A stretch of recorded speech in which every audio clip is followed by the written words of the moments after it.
Part 47, Lost Lessons. What do you mean he escaped? Well, he broke free and ran off. I understand the likely method of his departure, Matthews. What I want to know is exactly how he managed to break free. He was placed in the holding cell, correct? Yes, sir. And the Hypno was in there with him?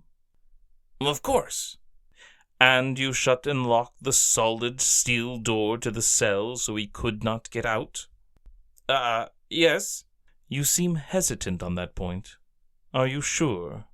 Oh, sorry. Yes, the door had been shut and locked exactly as you commanded. Why are you going into detail, then? You sound like you're lying. Absolutely not, sir. I wouldn't do that. Then you're keeping something from me. What do you mean? Wait. You said the door had been shut. Did you open it up again? You are such a fool. You don't understand. Yes, he mocked you or got under your skin in some way that you felt the need to retaliate. You decided your own feelings were worth thwarting my entire plan after the trap had worked so well. I'm sorry, sir. I'll find him and bring... No, you are not equal to such a task. No, I have a much different fate planned for you. As for our missing friend, I'll take care of that.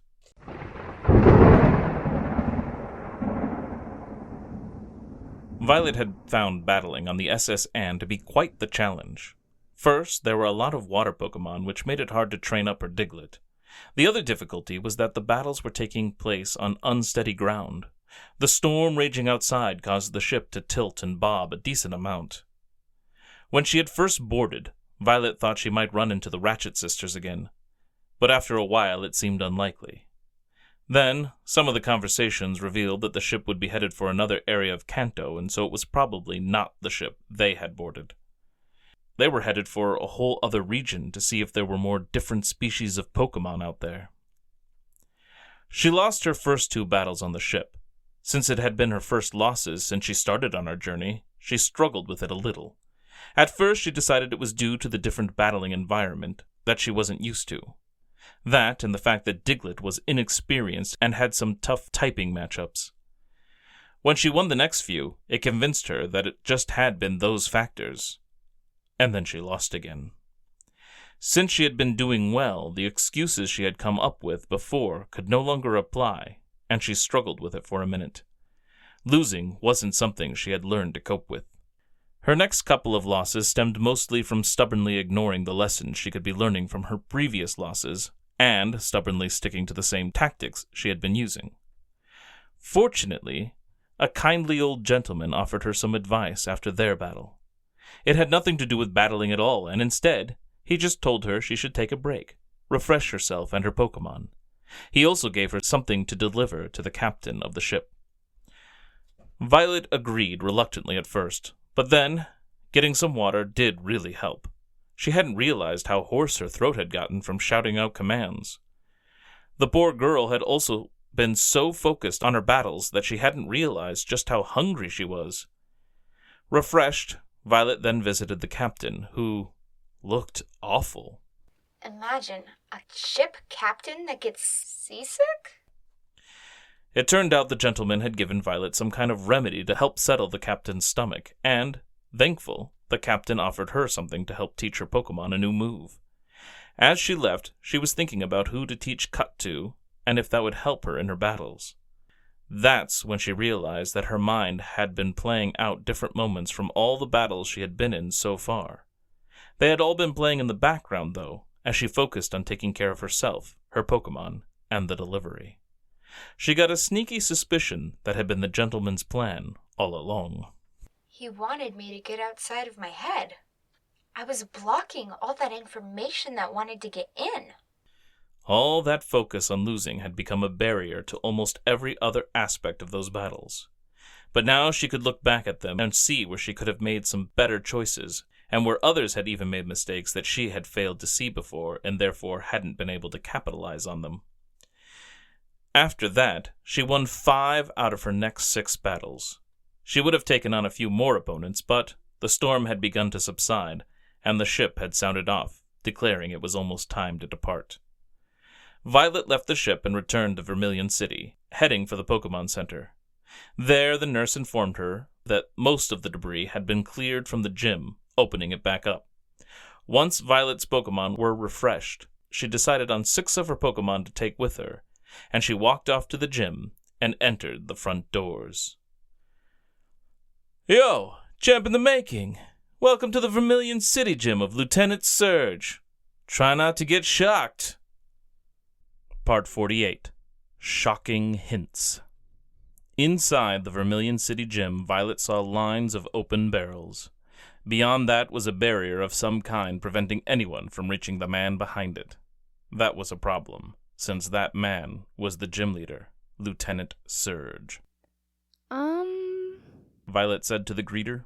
How do I, get through? Through to Lieutenant Surge? There are 2 secret switches in the barrels that will shut the barrier off. So I'm just supposed to dig around those until I find them? The man shrugged. You could, or you could battle the other trainers in the gym. They'll give you hints to make the switches easier to find. Ah. Okay. This seems needlessly complicated. Well, the lieutenant has always been a bit more cautious, and after a kid snuck through and stole a gym badge from him years ago, he's upped the security. Violet raised an eyebrow. Someone stole a badge? That's what I've heard. He takes his job seriously and is determined to never let that happen again. Fair enough, Violet responded. I guess I have some battles ahead of me. Good luck. Thanks. Stepping deeper into the gym, Violet looked over the trainers. There was one who looked like he probably worked in the shipyard, then a very clean-cut older gentleman, and some punk with long hair and wild clothing. The last one worried Violet a little, so instead she approached the older man. Hi. I hear you'll give me a hint if I beat you in a Pokemon battle? That is correct, miss. Let me know when you are ready to begin. Violet nodded, and then she looked through the Pokemon she brought with her. She knew the electric-type Pokemon were the speciality of the gym, so her best bet would have been ground-type Pokemon. However, she didn't want to wear him out too soon. But she also didn't want to bring in any of her flying-type Pokemon or her Horsey. They would be weak to electric attacks. That only left a few Pokemon to choose from, and she knew exactly which one it would be. All right, I'm ready. Violet said. Then let's begin. Perry, I choose you. A blue and white Pokeball spit out Paris into the match.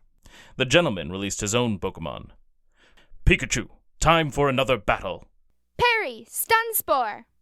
Send over a Thundershock, Pikachu. The Pikachu was much faster than Violet's Paris. The electricity came flying in and zapped over Perry. Fortunately, being part grass-type, it resisted some of the effects. Still, it seemed the Pikachu was also stronger, and so it still knocked the Paris back a bit. The Stun Spore flew up in the air at the zap and drifted away, missing the target. Let's deliver it another blow, the gentleman said to his Pokemon. Another shock of lightning was launched towards Perry. The Pokemon skittered to one side and, at Violet's command, launched another Stun Spore attempt.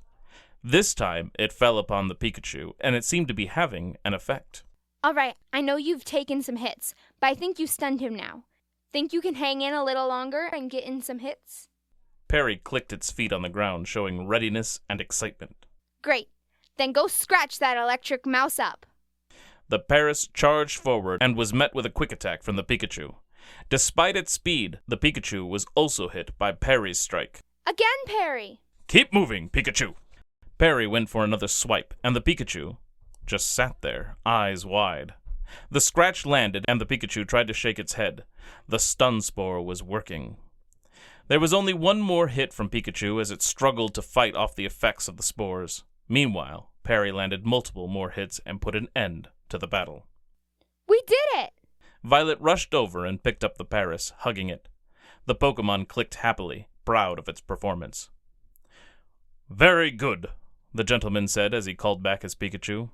I suppose, then, that I should give you my hint.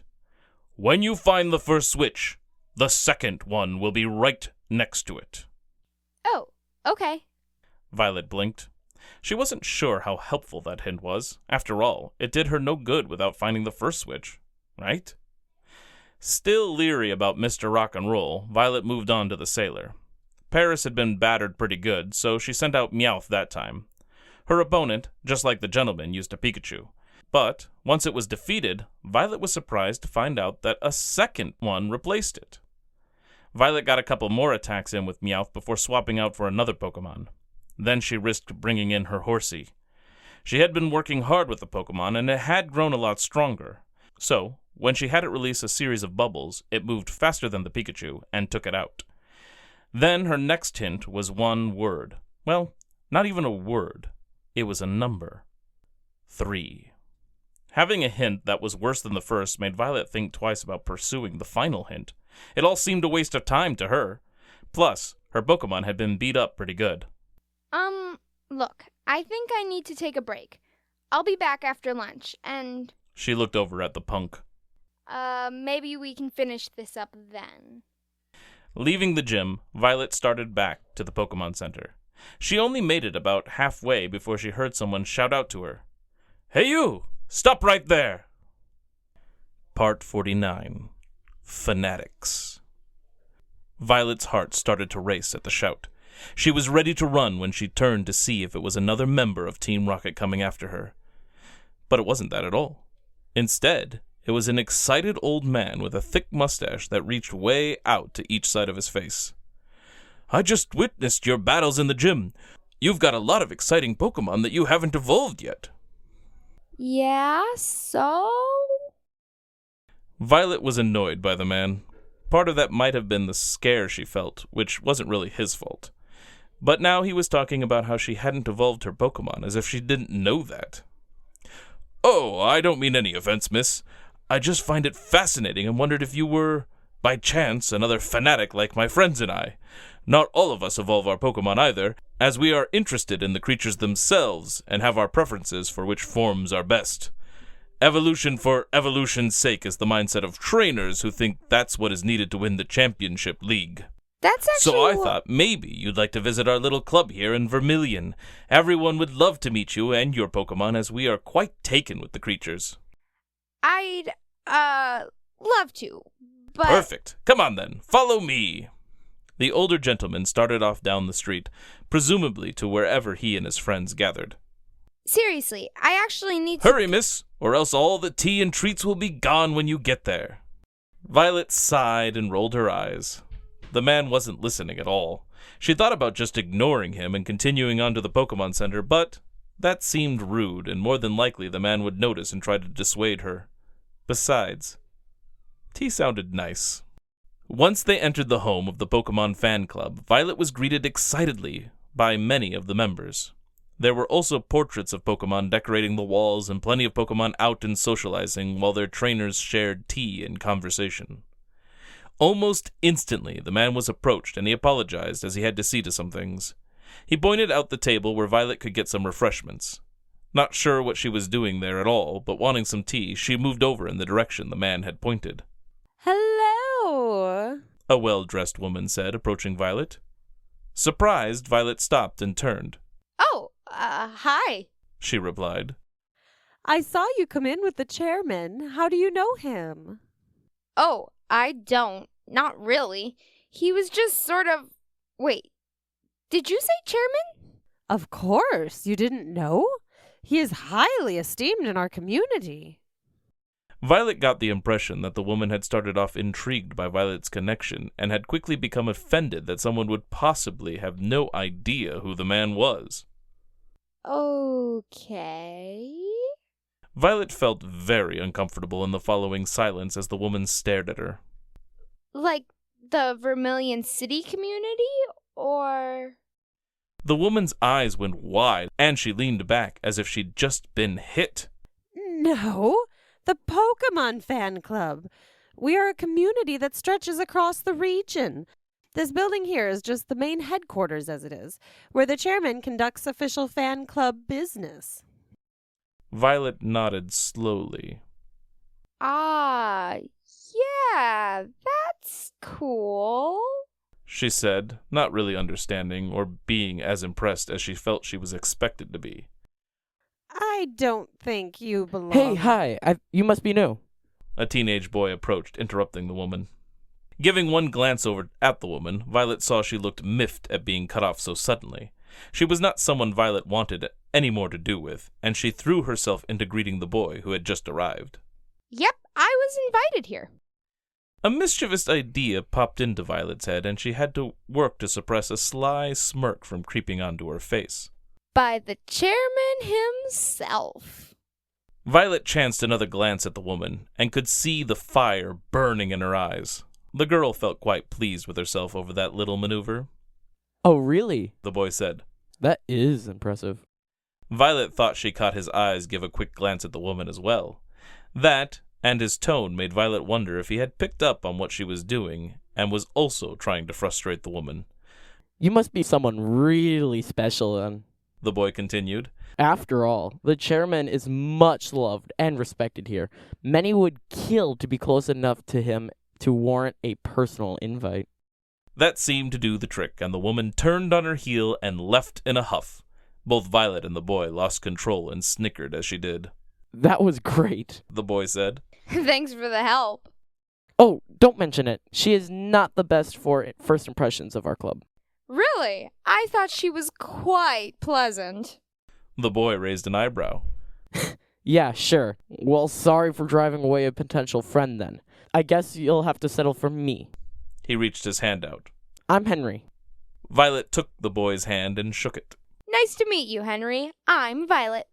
Violet. He repeated so as not to forget. And your new friend over there He motioned to the woman, who was having a grumpy conversation with another crabby-looking lady. is Samantha. Since you like her, I could also introduce you to her bitter friend, Mel, standing next to her. Laughing, Violet shook her head. Oh, please no. Well, then I guess I'll have to introduce you to friendlier members then. Henry said. But first, let's get you some tea.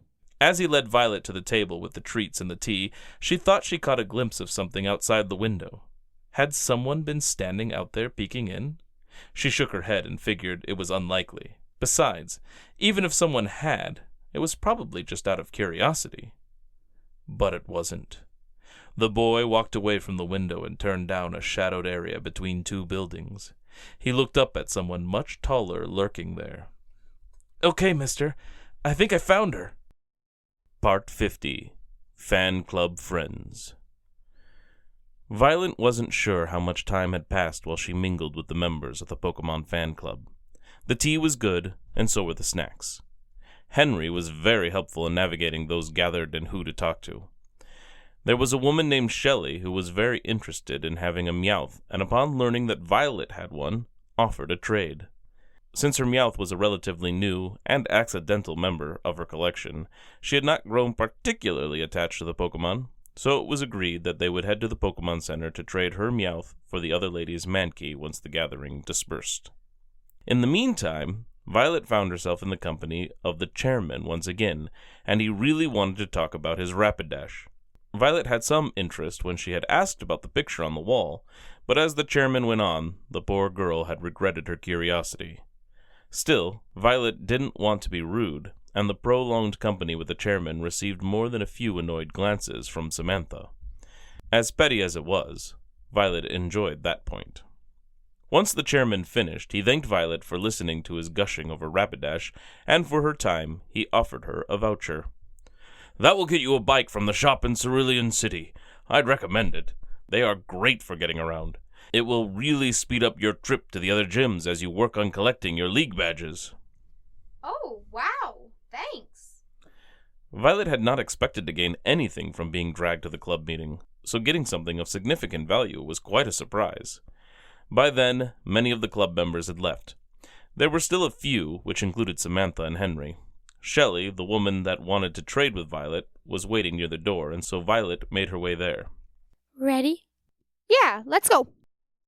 Henry shouted out a farewell, and Violet waved as she left the building.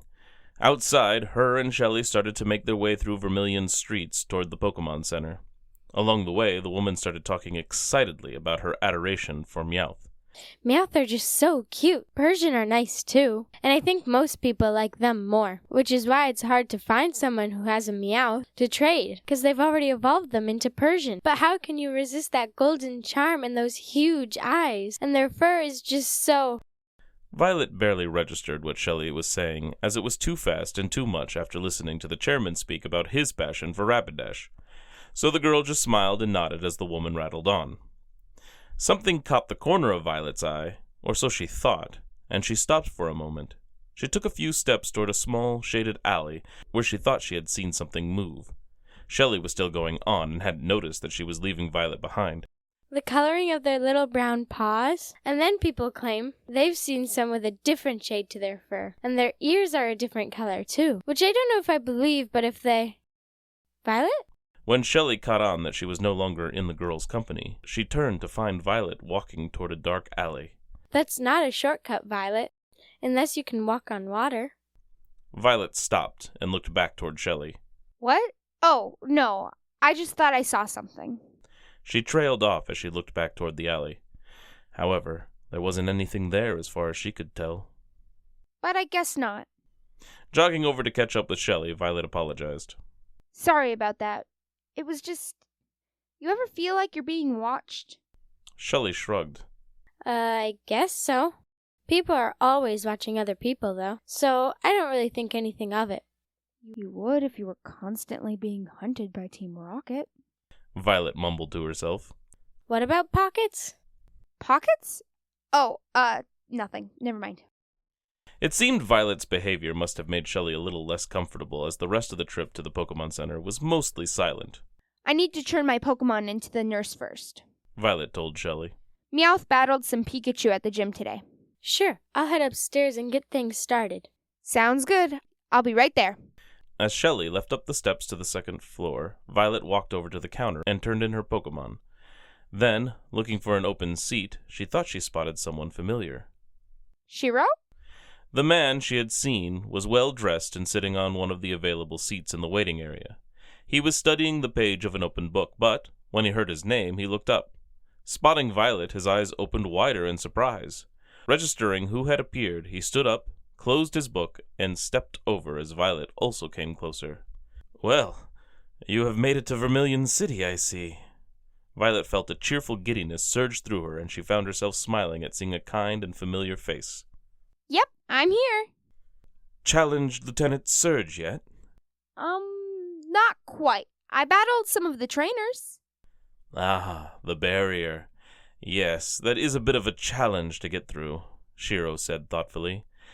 And the Cascade Badge? I assume you've earned that already? Violet looked down, her cheeks flushed with embarrassment. No. I didn't get the chance. Shiro furrowed his brow. Didn't get the chance? Yeah. Well, there was a thing at Nugget Bridge, and then I was attacked by Team Rocket again. Team Rocket? Shiro asked. I think I've heard of... Wait, attacked you? Again? Oh, yeah, they keep coming after me. Remember that guy trying to sell me Pokemon by Mount Moon? Turned out he was a member, and... Trainer Violet, your Pokemon are ready. Oh, sorry. Violet headed back toward the counter to collect her Pokemon. I need to get upstairs. Someone is waiting for me to trade her a Meowth. Oh, no need to apologize. Perhaps we can catch up more when you come back down. That sounds great. Thank you. With that, Violet rushed upstairs with her newly recovered Pokemon. Finding Shelley, they found an attendant to help them with the transfer process and fetch their Pokeballs. Shelley placed her red and white Pokeball on her part of the device, while Violet placed her blue and white one on the other side. Are you both sure you want to trade these Pokemon? The device displayed the information of both the Mankey and the Meowth, such as their physical conditions, the names of the trainers they belong to, their typical behavior, and other useful tidbits. Violet nodded. I'm sure. Looking curiously up at the Meowth stats, Shelley gave an absent, sure, as a response. Very well, the transfer will begin now. With those words, the attendant flipped a switch, and the machine hummed to life as it began the process of transferring ownership of the two Pokemon. But all too quickly it died down. An alert was displayed, and it read, Invalid trade. Owner not verified. Part 51. What's in a Name? The attendant turned to Violet. I'm sorry, Margaret, but it seems we're having trouble verifying your trainer ID. Shelley shifted nervously, and her eyes looked everywhere other than where Violet was sitting. Sorry? Violet said, looking back to the attendant. What did you say? We're having trouble verifying your trainer ID. Okay, well, can you try again? The attendant nodded. Of course. Perhaps it was simply a small glitch. Violet noticed that Shelley still looked very nervous. That made Violet suspicious. Still, the attendant had not addressed Shelley. The attendant didn't say Violet either, though, had she? That made Violet suspicious. The attendant could be up to no good then. Is one of these three a member of Team Rocket? Violet thought to herself. If they are, I need to find out soon and rescue the innocent one. The attendant started up the transfer machine, and information on the Pokemon was displayed again. Violet took a deep breath and tried to slow down her paranoia.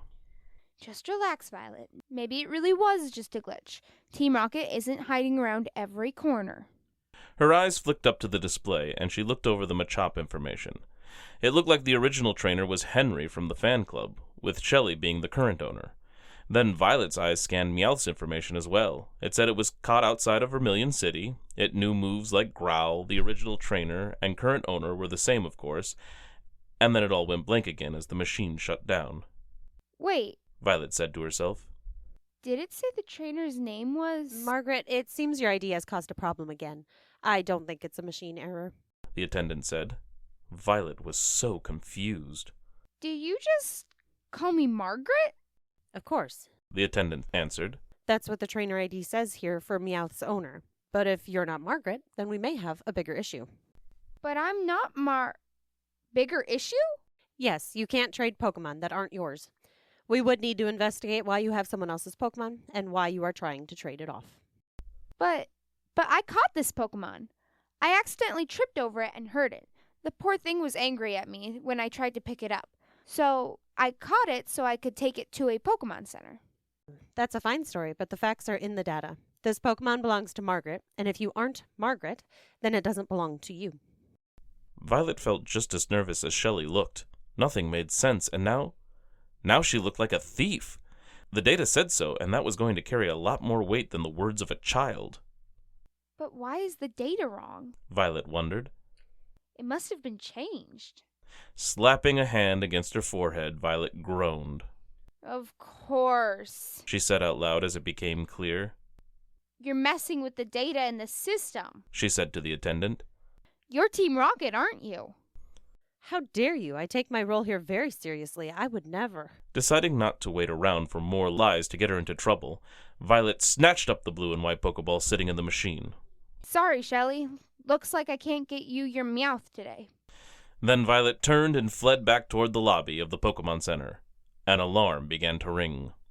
Attention, attention. There is a thief on the premises. The police are on their way. Everyone remain calm and keep to the walls. Out of the way. We do not want you harmed. Attention, attention. The message, which the attendant delivered, repeated itself as Violet burst into the lobby. She spotted her friend, Shiro, looking bewildered at the chaos. Locking eyes, Violet could see he seemed concerned. Then the front doors that Violet was headed toward opened, and 2 officers entered. "Hey, you! Stop right there!" Violet didn't know what else to do, and so she was about to obey. But before that could happen, a torrent of water slammed into the officers. They were carried across the room and collided hard with a wall. As Violet continued to run, she leapt over the large puddle that remained on the floor, and she saw a beam of light consume what she thought was a Blastoise. Someone had sent it in to help her escape. Emerging from the building, Violet continued to run straight ahead to get some distance from the center and the officers. There was a rusty, abandoned truck off in an overgrown field in the distance. It seemed a good place to hide. Focused on that, and constantly looking back to see if she was being followed, Violet had failed to notice what was directly in front of her. Ow! Pain shot through Violet's body as she collided hard with someone about a head shorter than her. She fell back onto the ground hard, sending up even more pain. However, she hadn't been the one to cry out. It was the boy who was lying on the ground in front of her. That must have been what she had run into. Oh, I'm so sorry, Violet said as she jumped up. She reached down to help him up to his feet as quickly as she could. "It's okay. I'll survive, I think, Okay, well, sorry again. she said as she started to go around him. No, wait! I need you to come with me. I can't. I really need... I know a place you can hide. Just come on. Violet was surprised by that. How had this kid known she would need somewhere to hide? I don't think that's a... Where did she go? Violet looked up and saw the soggy officers had come out of the center, and the attendant was with them. On second thought, lead on, kid. The boy nodded and grinned. All right, this way. He darted down the same street that the Pokemon Fan Club building was located, but he didn't head there. Instead, he stopped by what looked like a condemned building. In here! Violet felt uneasy about entering a place that looked like it could collapse at any moment. Normally, Violet would take her chances with being arrested rather than trust someone who wanted her to enter a place like that. But the kid was younger and smaller than her. He probably used it like a fort or a clubhouse or something. Taking a deep breath, she followed the boy inside. She immediately regretted it. Part 52. The Overseer. Murasaki felt uneasy as he emerged onto the second floor of Pokemon Tower. He didn't like that he felt that way, and the fact that he did only made him feel more unnerved. He had dreamed of making it to Lavender Town for years, waiting anxiously to reach his 10th year so that he could receive a partner and begin his journey. Gengar was a Pokemon that had always fascinated him. It had a typing that no other Pokemon did. Ghost. He often wondered why, but even more, he was very curious as to what it could do. But shortly after reaching the tower, he had an odd sense of dread. The two children that had crowded around him were odd and seemed to talk in circles. Then the old woman that drove them off looked like she had crawled from a grave herself, and he hadn't seen the girl he had arrived with in a while, which he would have been happy about before. Boards creaked underfoot as Murasaki stepped it deeper onto the level. The wind outside and some quiet murmurings from a few people scattered around at various graves were the only other sounds. When Murasaki took another step, there was a sudden rumble, and he worried for just a moment that the building was about to collapse. But it was just the rolling thunder of an approaching storm. Taking a deep breath to calm himself, Murasaki continued forward, taking light steps as if any of them might cause the floor to snap. He started to scan the area, looking for any sign of Pokemon besides the grave markers of those departed. Despite the claims of those children that Ghastly were everywhere in the building, he hadn't caught a single glimpse of one. His unfortunate luck continued on that second floor. A shift of movement caught the boy's eye, and he glanced to his right. One of the grave overseers had turned in his direction and seemed to be watching him. That did nothing to calm his nerves, but perhaps it was just his imagination. Murasaki tried to ignore the overseer as he pressed onward.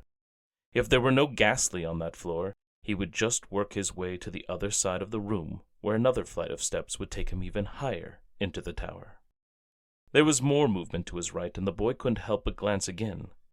The overseer was still facing him, despite his movement, and they had gotten closer. Swallowing hard, Murasaki stayed right where he was. He glanced back the way he had come and discovered he was about as far from those stairs as he was from the new set. A large part of him wanted to call it quits and make a mad dash back downstairs and out of the tower. But he still really wanted to find a Ghastly, and since they weren't on either of the first two levels, then that must mean he would need to get higher. Deciding to watch the overseer watching him, Murasaki started walking backwards. The overseer just stood where they were, watching, their features hidden due to the dim light of the building. Fear was starting to creep in even further. He tried to fight it off and realized he should just tell the creep to leave him alone. The boy started flexing his jaw, getting ready to speak, but just as he was about to open his mouth, fear seized control and he just stood there like a fool. Then, a blinding light filled the room, and for just a moment, Murasaki saw the face of the overseer. It was wrong. What he noticed first were the impossibly large eyes. The overseer's mouth was stretched into an unnatural grin, and were there fangs? Almost as soon as the flash of light faded, there was a crash of thunder that caused the entire tower to shudder.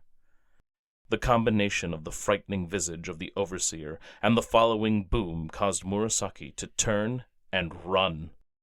Only, he didn't make it more than 3 steps, which wasn't really enough motion to really call it a run.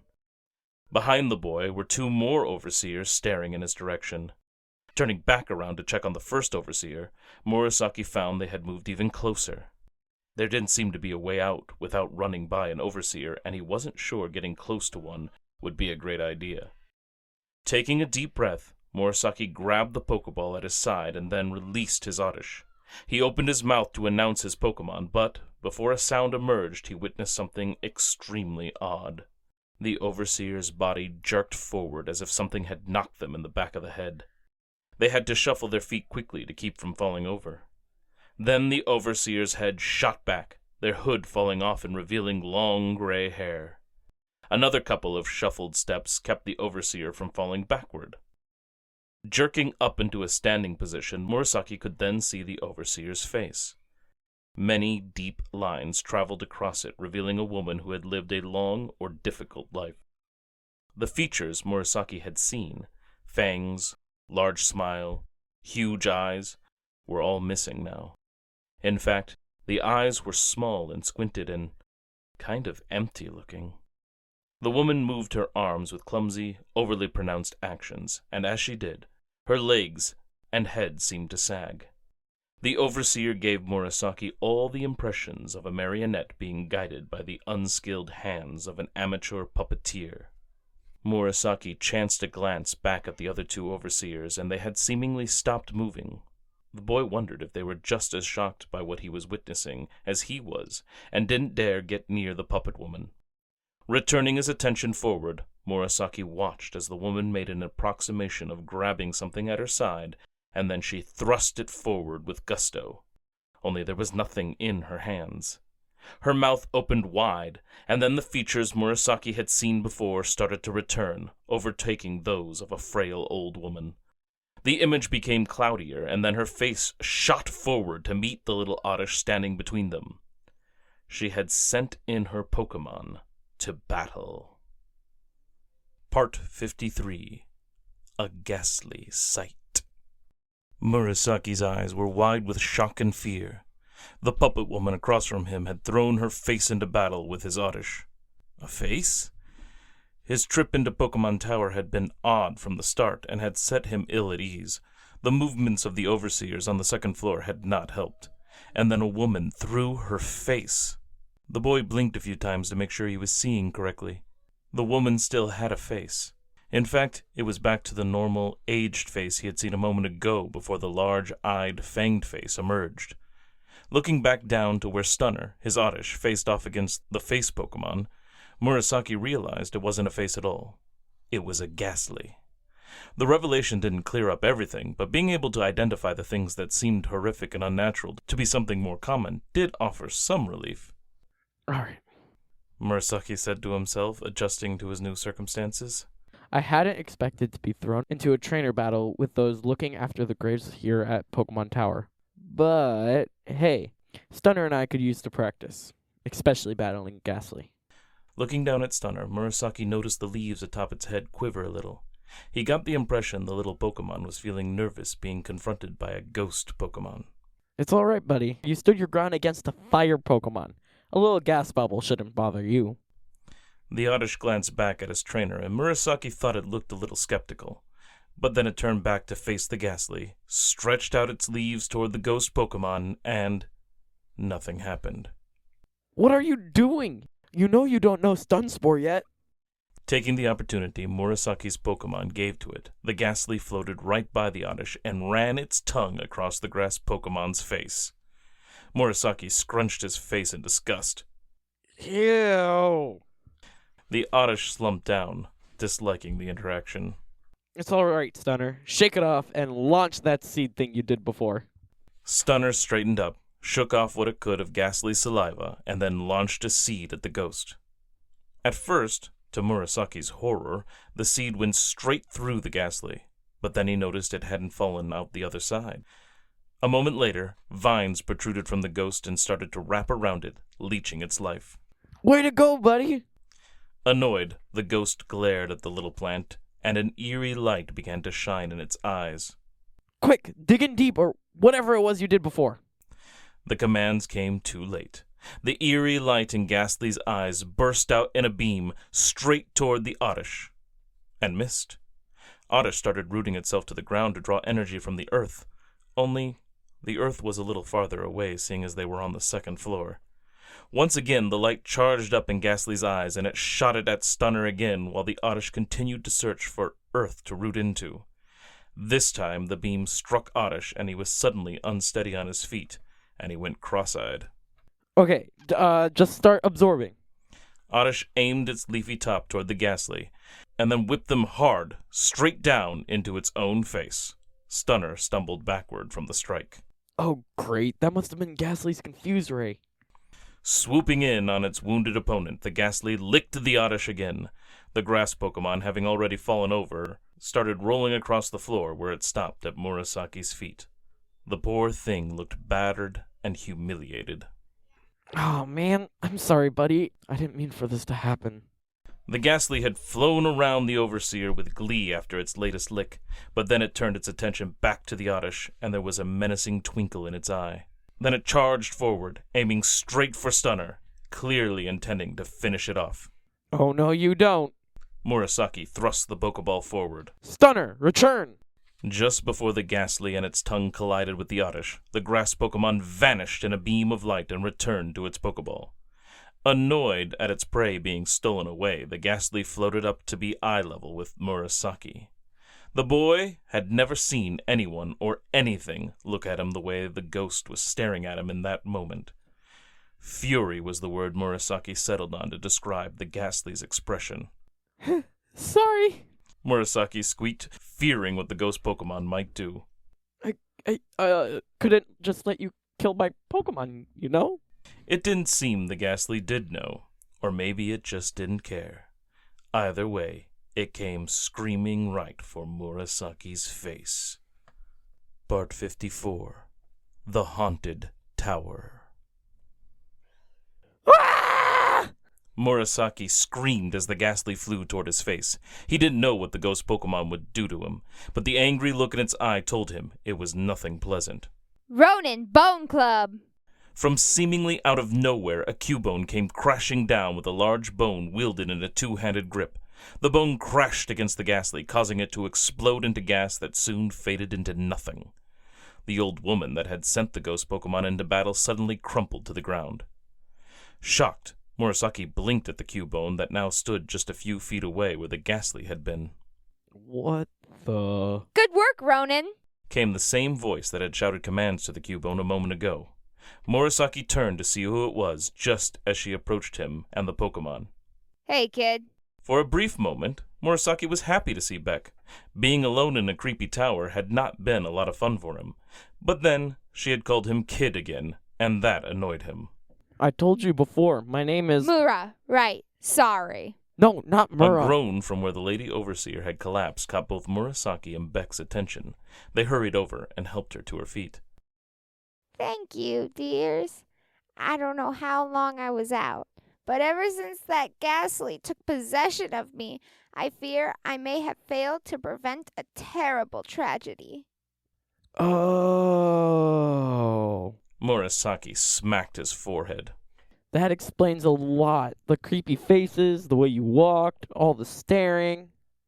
You mean sort of like what they're doing? Like, who are doing? Murasaki looked behind him where Beck was pointing and noticed the two overseers that had stopped earlier when the battle started had resumed their slow, creepy walk toward him. Oh, yeah, like that. I think we need to get out of here. What about her? Are you up for a little run, Grandma? Murasaki looked between Beck and the old lady. She's your grandma? The boy's words trailed off as he saw the look Beck was giving him. It told him that her calling the old lady grandma was just like when she called him kid. There wasn't any actual relation there. I don't really think I can. But not to worry. Now that I'm free of that spirit, I should be able to protect myself from any more. You two go on ahead. Beck shrugged. You heard her. Let's go, Mura. It's not Mura! The boy's protest fell on deaf ears as Beck was already rushing off and returning her Cubone to its Pokeball. Murasaki started after her, but stopped when he realized she was headed for the wrong stairs. Those led up instead of down, which is where the tower's exit was located. That's the wrong way. Not right now, it isn't. Beck pointed at the stairs Murasaki wanted to start down, and when he looked, he saw the problem. There were more possessed overseers gathering around the exit. Ah, come on! Murasaki ran to catch up to Beck, and they headed to the 3rd floor. As they ran, lightning started to flash more and more. A crack of thunder signaled the rain, which loudly crashed against the tower. It was so loud that when Beck shouted something to Murasaki, he could not make out a single word. When they reached the next floor, they found there were more possessed overseers, and they all took notice of the newcomers. This keeps getting better and better, Murasaki mumbled to himself. Beck was still rushing forward, and she was weaving her way to avoid the overseers. Murasaki started to follow, but then he saw something strange. Beck suddenly flew up into the air and then seemed to fling herself sideways against one of the walls. The overseers all turned in the direction she had gone and began their creepy walk toward her. What the? He couldn't just leave her in there, and so Murasaki booked it over to where she had fallen, running right by one overseer who didn't even react. He took note of that. When he reached Beck, Murasaki helped her up. You okay? She rubbed her head. I will be. What happened? The ghost Pokemon. They're practically invisible in here. What? But we both clearly saw that Ghastly. The ones possessing people are a bit bolder after taking over a trainer. The others like to keep out of sight. Great. Yeah, this place is fun, right? Super.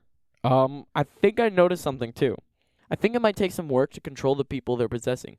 Their reaction times aren't fast, and they seem to only be able to focus on one thing at a time. Beck nodded. So if we can create a distraction... Then we might be able to get it out of here. All right, I have an idea. Wasting no time, Beck pulled out a Pokeball and released a Pokeball out of it.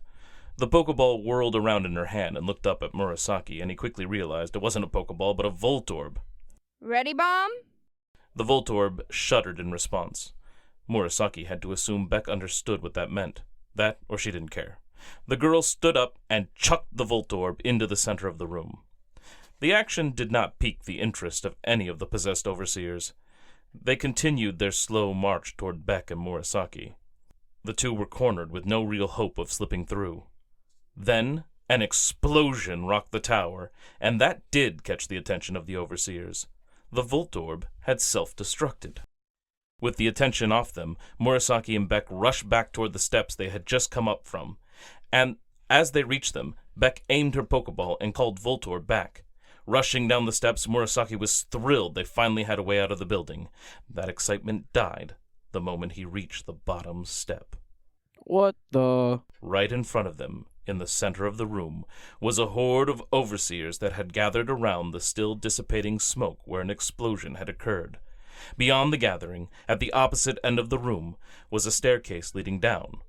The exact same staircase they had just run down. Great. Part 55.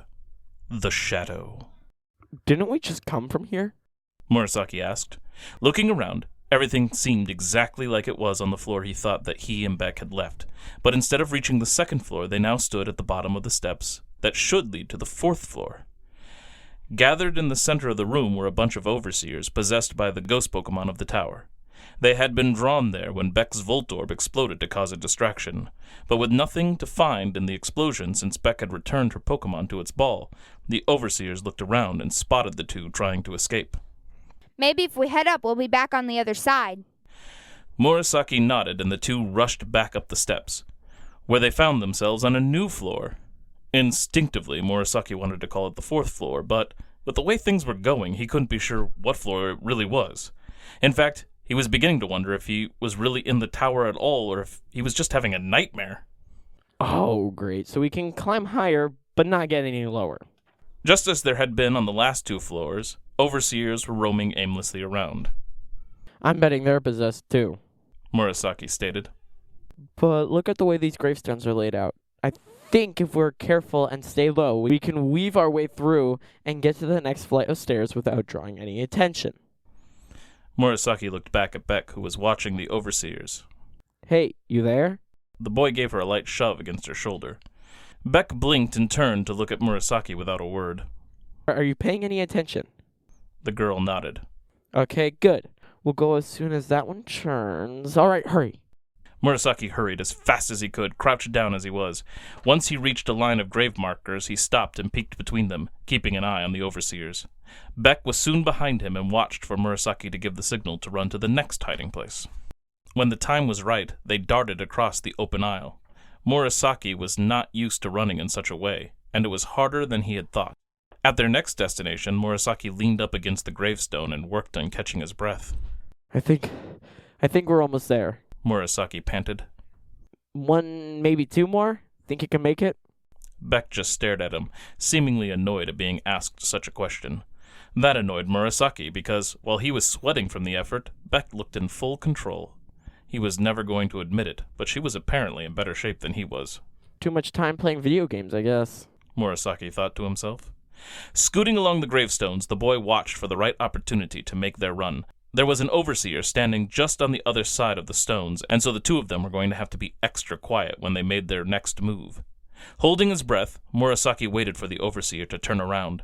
But as he waited, he felt the exhaustion from running on so much fear-induced adrenaline start to take over. His blinks grew long, and it took effort to open up his eyes again. Come on, he thought. Just turn already. When Murasaki didn't think he could wait any longer, the overseer did turn. Not as far as the boy would have liked, but he couldn't wait for a better opportunity. He gave a nod to Beck, and then he started across to the next set of stones. Unfortunately, the exhaustion had gotten the better of him, and he stumbled forward about halfway across. He landed with more noise than he'd made by that point, and he was sure it was all over. Scrambling up, Murasaki flipped around and saw that the overseer was starting to turn in his direction. Realizing he still might have a chance, the boy crab-walked backward the rest of the way, his legs tucked in just in time. But then Murasaki realized Beck would be coming right after him. He sat up to signal to the girl to stay, but she didn't see and started to cross over. Sure enough, the overseer spotted her right away. Run! Murasaki used the gravestones to help himself back to a standing position, his knees aching from all the crouching. Beck also stood up and followed the boy as he hurried as fast as his dwindling energy would allow. The stairs were like climbing a mountain for Murasaki. His shirt was very damp with all the sweat pouring out of him as he used both his hands and feet to climb up to the next floor. But he pushed on, knowing the overseers on the last floor were coming for him and Beck. Unfortunately, once he reached the top, there was another overseer staring directly at him. She was younger than the last lady he had battled, but that wasn't saying much. And she still had that emptiness in her eyes that all those possessed seemed to have. When the woman approached, Murasaki decided to try a little gamble.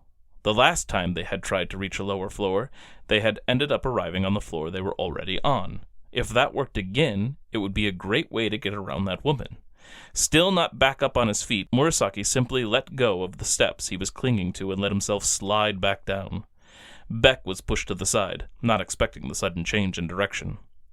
Once Murasaki hit the last few steps, he looked over and, sure enough, he saw the woman approaching Beck, who still hadn't caught on to follow him back down. The woman that had come for him slowed down, stopped, and then went to roaming the floor again. Weird. The overseers must not be able to leave the floor they're on.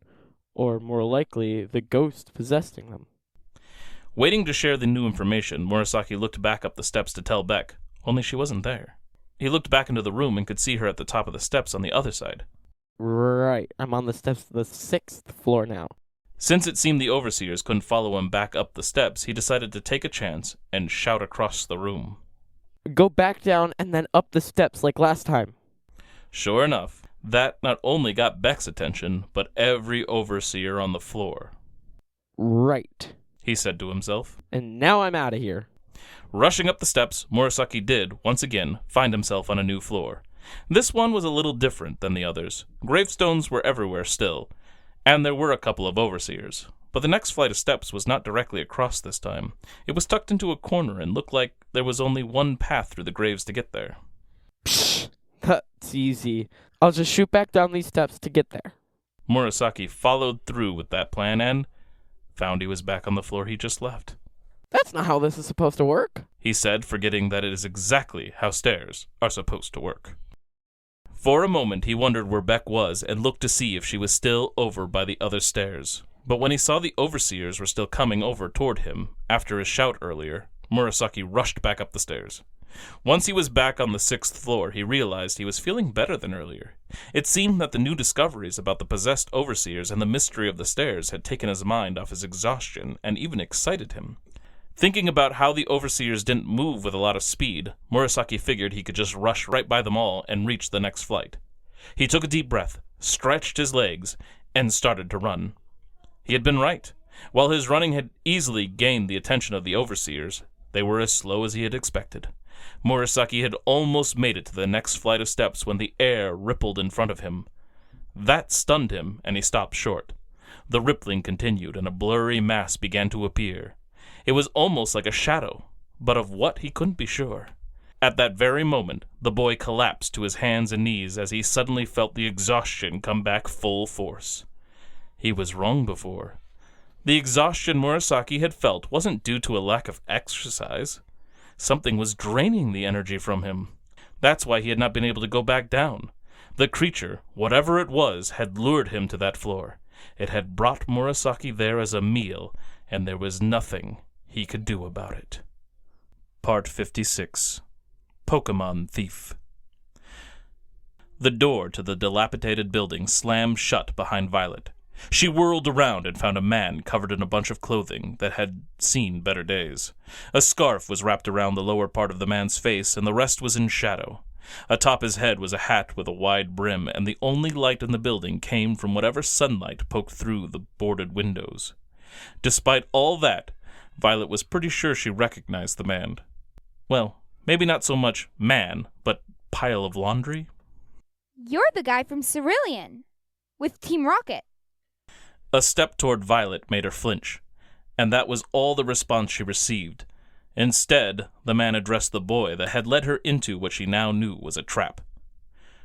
"You're sure this is the one?" The boy nodded rapidly. "Yes, sir. I, overheard those girls mention seeing it when they rescued her." Violet furrowed her brow. The girls that rescued me? Does he mean Ruby and Rosella? She wondered to herself. What did they see? The man thrust out a hand covered in a tattered glove. Violet looked at it, and then up at the man's shaded eyes. She opened her mouth to give a sassy remark, but the words died before they could emerge when Violet started to recognize the danger of her situation. "Give it to me," the man said. Give you what? "My Pokemon." What? Violet was so confused by that demand that she forgot to remember she was in danger. I don't have any Pokemon that belong to you. These are all... Wait, are you Margaret? "Don't play games with me, girl. Give me my Pokemon now. I don't want to hurt you." Like I said, I only have my Pokemon. With the exception of a Meowth, possibly? The man straightened up and retracted his hand. "My mistake." He stepped to one side so he was no longer between the door and Violet. "You are free to go." That made Violet very suspicious. She kept her eyes locked on the man as she slowly stepped closer to the door. But the only movement the man made was to slowly step deeper into the building as she got closer to the exit. He, too, kept his eyes on her. She put her hand on the door.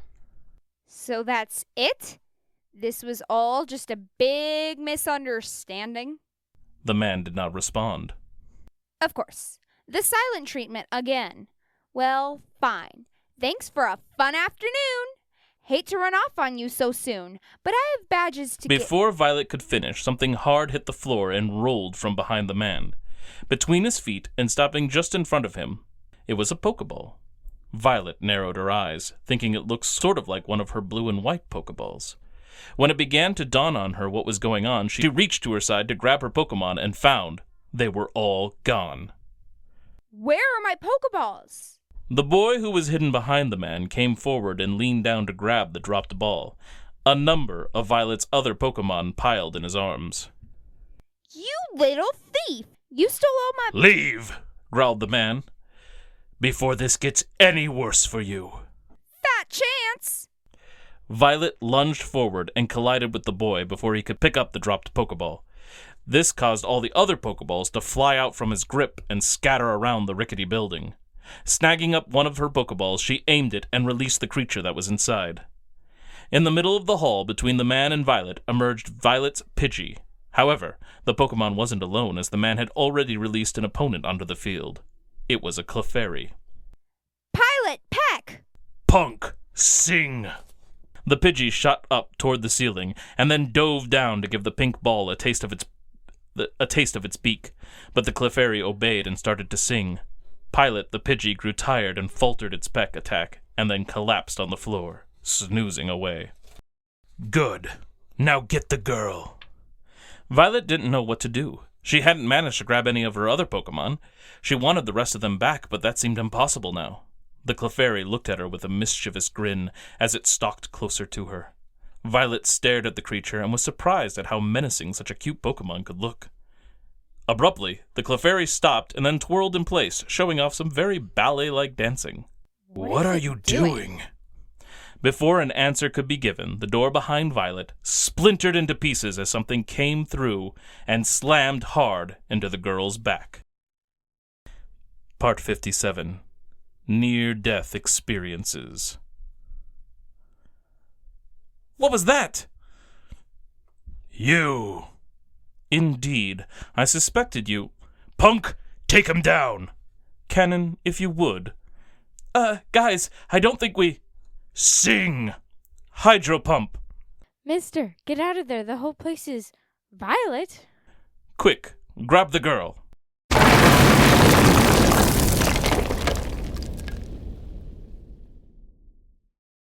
Pain was the first thing Violet felt as consciousness started to return.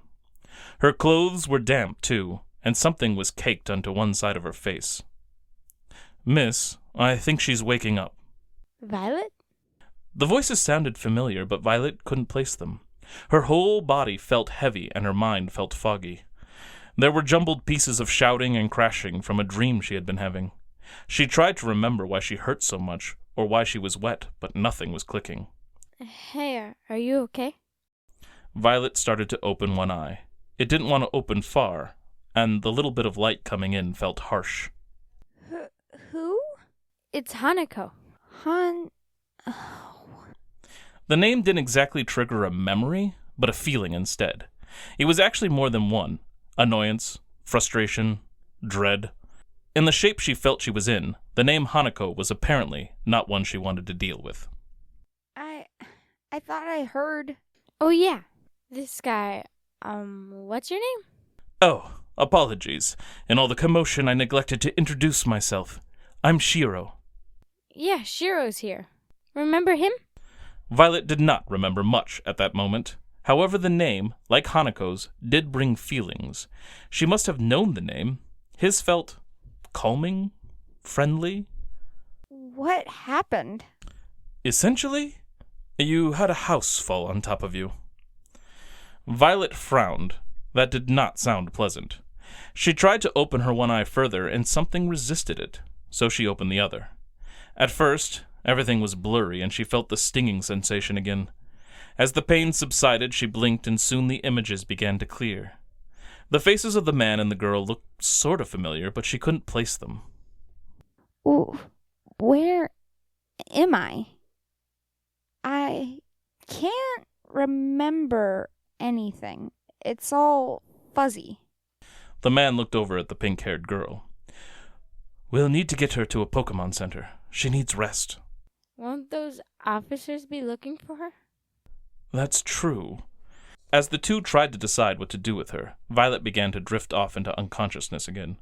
Weird images would pop into her head as she fought to stay awake. A dark cave, a horsey battling an onyx, a man trapped in a whirlpool. Violet tried to sit up and failed. She blinked her one working eye and tried to speak. Can't you just take me home? Home? Hanako studied the girl who was drifting off again. Where's home? I wanna see my mommy and daddy. Violet mumbled, half awake. Shiro and Hanako looked at each other and shrugged. Neither seemed to know what she was on about, or why she was sounding like a little child. Wait. Violet said a little louder, but still slurring her words. Where's my Pokemon? I need her. I need Meg.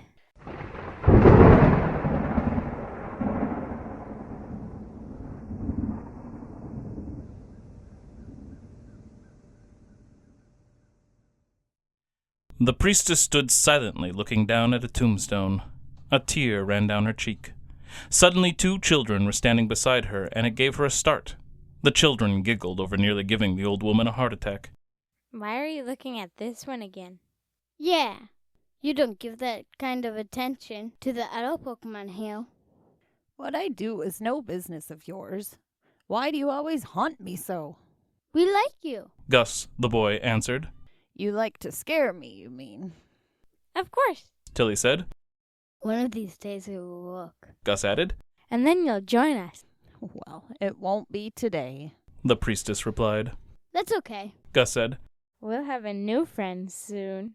The woman eyed the 2 suspiciously. I know what you all have been doing to the overseers up above. I've warned them not to mess with the ghost Pokemon up there, and they've brought it on themselves. But you know you aren't allowed to bring them to harm themselves. We know. They replied in unison. Then what are you... Wait, did that boy head up there? Tilly grinned. Maybe? What did you do to him? Nothing. Gus protested. The old woman sighed. What are you going to do to him? Ooh. Tilly said. I've always told Gus you're a smart one. But still, we aren't going to do anything. Then who is? A friend. Gus answered coyly. Who is this? The old woman trailed off. She craned her neck and looked around the floor. There were many people visiting the graves of their departed Pokemon, and other overseers and priestesses like herself. But no matter where she looked, she couldn't find the girl she was searching for. His friend. Gus and Tilly giggled, transformed into their ghastly forms, and floated off through the ceiling. On the 6th floor, Murasaki was on his hands and knees, struggling to fight off the exhaustion he felt. He needed to get up and get out before his entire life had been drained away by the ghost before him. Get out! The voice slammed into Murasaki's mind, and it startled him so bad he pushed back hard enough to stumble backwards and land on his butt. That's what I'm trying to do. He shouted at the formless mass approaching him. So if you could stop eating my soul, then I could. He didn't finish, as it took too much effort just to speak. Get out! Another blast of words straight to his brain, and once again Murasaki found the sudden strength to get farther away. It was almost as if the ghost was pushing him back. But why would it do that if it had brought him up there in the first place to eat him? He decided that was a silly question given the circumstances, and that he should just take advantage of it and get out. He clambered to his feet warily and turned to flee, and nearly ran into Beck. Oh, you made it. Murasaki gasped for air. We need to get out, or it'll be ghost food. That is when it all made sense. It wasn't the ghost behind him that was draining him. Of course not. Otherwise he would have felt it all the way to the 6th floor. But there had been a break, a moment when his energy returned, and it was when he had been split up from Beck. It was clear as day in the empty eyes of her staring back at him. He didn't know when it had happened, but he knew the truth now. You're possessed! To be continued.